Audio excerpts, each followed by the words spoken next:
कहानी रानो चिड़िया और उसके पति टुन्नू चिड़ा की है, जो जंगल के एक छोटे से कोने से शुरू होती है, जहाँ दोनों ने एक प्यारा सा अपना घोंसला बनाया था। रानो और टुन्नू दोनों ही मेहनती और अपने काम में मेहनती पक्षी थे। टुन्नू सब्जियां उगाता और जंगल में बेचने जाया करता था, वहीं रानो चिड़िया घर के कामकाज में लगी रहती थी। टुन्नू चिड़ा का सब्जी का काम खूब चल पड़ा था और जंगल के सभी जानवर और पक्षी उसके सब्जियों के दीवाने थे। एक दिन की बात है जब मौसम अचानक बदलने लगा। काले बादल आसमान में छा गए और मूसलाधार बारिश होने लगी। टुन्नू चिड़ा सब्जी बेचने के लिए हमेशा की तरह तैयार हो गया, लेकिन रानो चिड़िया ने उसे रोकते हुए कहा, अरे टुन्नू जी, इतनी तेज बारिश हो रही है, आज तो घर में ही रहो। आप सब्जियां कल बेच लेना, मौसम भी बहुत खराब है।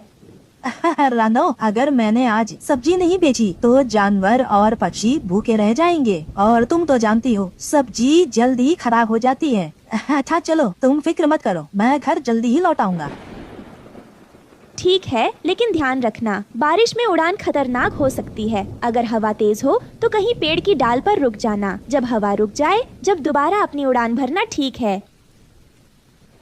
रानो चिड़िया की बात सुनकर टुन्नू चिड़ा ने अपनी टोकरियां उठाई और जंगल की ओर निकल पड़ा। बारिश तेज हो रही थी, लेकिन टुन्नू को अपने काम से प्यार था। उसने अपने छोटे से पंखों से मेहनत करते हुए जंगल के बड़े पेड़ों के बीच से उड़ान भरी। वो जंगल में कुछ ही दूर पहुंचा था कि उसे लगा कोई उसका पीछा कर रहा है। उसने पीछे मुड़कर देखा तो उसकी आंखों के सामने कालू कौवा और विशालकाय चील खड़े थे। कालू कौवा हमेशा से जंगल में दुष्टता के लिए मशहूर था और गरुड़ भी उसका साथी था। दोनों ही छोटे पक्षियों को डराकर उनसे उनका सामान छीन लेते थे। ये देखकर टुन्नू ने डरते हुए उनसे कहा, कालू, गरुड़, तुम लोग यहाँ क्या कर रहे हो? मुझे जाने दो, मैं तो बस अपनी सब्जी बेचने आया हूँ। अरे टुन्नू, तुम कब से इतने बहादुर हो गए? तुम्हें पता नहीं ये जंगल हमारा है, जो भी यहाँ से गुजरता है हमें हिस्सा देना पड़ता है। तुम्हारी सब्जी हमें दे दो, वरना हम तुम्हें सबक सिखाएंगे।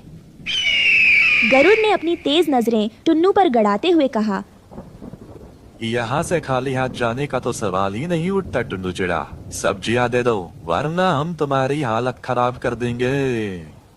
टुन्नू ने हिम्मत जुटाकर कहा, ये सब्जियाँ जंगल के जानवर और पक्षियों के लिए हैं। मैं इन्हें तुम दोनों को नहीं दे सकता। अगर तुम दोनों मुझे परेशान करोगे तो जानवर और पक्षी भूखे रह जाएंगे।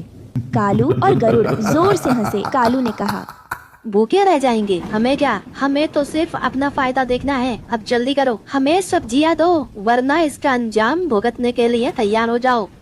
फिर टुन्नू चिड़ा ने देखा कि अब उसके पास ज्यादा विकल्प नहीं बचे थे, लेकिन उसने हार मानने की बजाय रानो चिड़िया को याद करते हुए हिम्मत बटोरी। उसने धीरे धीरे टोकरियां उठाई और तेजी से उड़ान भरने की कोशिश की, पर कालू कौवा और गरुड़ ने उसे घेर लिया। वहीं दूसरी तरफ तभी रानो चिड़िया को अपने दिल में एक अजीब सी बेचैनी महसूस हुई। वो जानती थी कि कुछ गलत हो रहा है। उसने जल्दी से घोंसले से उड़ान भरी और टुन्नू को ढूंढने निकल पड़ी। जंगल में उसे टुन्नू की आवाज सुनाई दी और उसने देखा कि कालू और गरुड़ उसे घेर कर धमका रहे थे। रानो चिड़िया ने बिना वक्त गवाए कालू कौवा की ओर उड़ान भरी और चिल्लाई, कालू, दूर हटो मेरे टुन्नू से। कालू कौवा ने उसकी तरफ देखा और तंज कसते हुए कहा, अरे देखो तो कौन आया है, टुन्नू की बहादुर पत्नी। चलो, अब तुम्हारे साथ भी मजा आएगा। हम मेहनत से कमाते हैं, तुम लोग हमें क्यों तंग करते हो? जंगल में सभी को रहने का हक है और सभी को अपने हिस्से का खाना मिलना चाहिए। तभी गरुड़ ने जोर से कहा, हक तो सिर्फ ताकतवरों का होता है, और इस जंगल में हम सबसे ताकतवर हैं। तुम जैसे छोटे पक्षियों को हमें जवाब देने का हक नहीं है।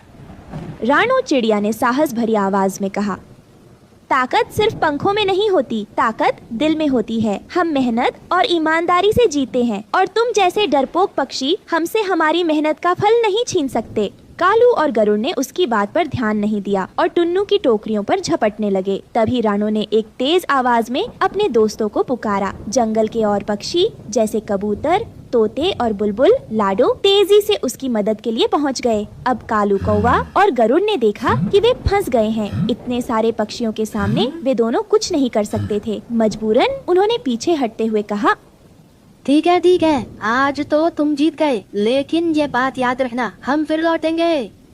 रानो ने हंसते हुए कहा, जब भी लौटोगे हमें तैयार पाओगे। मेहनत करने वाले कभी किसी से डरते नहीं हैं।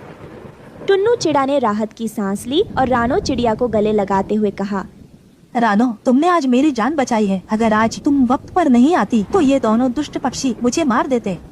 रानो ने प्यार से कहा, तुम तो जानते हो हम दोनों एक दूसरे के बिना अधूरे हैं। जब भी कोई मुश्किल आएगी हम साथ मिलकर उसका सामना करेंगे। इसके बाद टुन्नू और रानो ने अपनी टोकरियां उठाईं और जंगल के जानवरों और पक्षियों के पास जाकर अपनी ताज़ा सब्जियां बेचने लगे। जानवरों और पक्षियों ने भी खुश होकर सब्जियां खरीदी और उन्हें धन्यवाद दिया। वो दिन रानो और टुन्नू के लिए खास था। उन्हें ये समझ में आ गया कि जंगल में रहना आसान नहीं है, लेकिन अगर हिम्मत और एकजुटता हो तो कोई भी बुरी ताकत उनका कुछ नहीं बिगाड़ सकती। कुछ दिनों बाद कालू कौआ और गरुड़ ने भी समझ लिया कि छोटे पक्षियों के साथ लड़ाई में कुछ हासिल नहीं होगा। धीरे धीरे वे दोनों जंगल में दिखाई देना कम हो गए और इस तरह रानो चिड़िया और टुन्नू चिड़ा ने अपनी मेहनत से जंगल में एक नाम बनाया। वे दोनों मिलकर अपने छोटे से संसार में खुशहाल जीवन बिताने लगे और सबको यह सिखाया कि सच्चाई और मेहनत से जीते हुए किसी भी मुश्किल का सामना किया जा सकता है। गांव के एक कोने में स्थित रानो चिड़िया का छोटा सा घर था, जिसे घोंसला कहना ही बेहतर होगा, जो बहुत पुराना और जर्जर था। मिट्टी की दीवारें, ऊपर घास फूस की छत और चारों तरफ बारिश की बूंदों से टपकते हुए पानी। यही था रानो का घर, जहां वो अपने 2 बच्चों के साथ रहती थी, जिनका नाम गुड़िया और कुकू था। वो तीनों बहुत गरीब थे, लेकिन उनकी दुनिया में एक दूसरे का साथ ही सब कुछ था। गुड़िया और कुकू दोनों छोटे बच्चे थे, जिनकी जिंदगी में ज्यादा खेल खिलौने तो नहीं थे, पर उनके पास एक बड़ी हसरत थी, टीवी। माँ, जब बारिश होती है तो हम बाहर नहीं जा पाते और तब टीवी देखने का मन करता है। हाँ, बाकी बच्चों के तो घरों में टीवी है, हम क्यों नहीं देख सकते? रानो चुपचाप अपने बच्चों की बातों को सुन रही थी। उसकी आंखों में कुछ संकोच था, क्योंकि वो जानती थी कि टीवी लाना आसान नहीं है। पैसे बहुत कम थे और जीवन संघर्षमय था, लेकिन रानो का दिल अपने बच्चों की छोटी छोटी खुशियों के लिए धड़कता था। वो चाहे जितनी भी गरीब हो, उसने तय कर लिया था कि वो अपने बच्चों की यह इच्छा किसी भी हाल में पूरी करेगी। अरे बेटा, धैर्य रखो, एक दिन हमारा भी घर टीवी से जगमगाएगा। सच में माँ, क्या हमारे पास भी टीवी होगा? हाँ बेटा, एक दिन जरूर होगा, तुम बस देखती जाओ। रानो ने अपने बच्चों को दिलासा तो दिया, लेकिन उसके मन में सवाल था कि वह इतनी महंगी चीज कैसे लाएगी। वो रोज कड़ी मेहनत करती थी, कभी दाने इकट्ठे करती तो कभी खेतों में मजदूरी करती। उसकी हर दिन की कमाई से बस पेट भर पाना मुश्किल होता था, लेकिन अब उसकी आंखों में सिर्फ एक ही सपना था, अपने बच्चों के लिए टीवी लाना। वहीं गाँव में एक शरारती और चालाक कौवा रहता था, जिसका नाम कालू कौवा था। वो हमेशा रानो चिड़िया को तंग करता रहता था। उसे रानो की गरीबी देखकर मजा आता था और वो हमेशा उसका मजाक उड़ाने के मौके ढूंढता रहता। एक दिन कालू कौवा ने देखा कि रानो अपने घर के बाहर बैठी है और उसने उसकी कमजोर स्थिति का फायदा उठाने की सोची।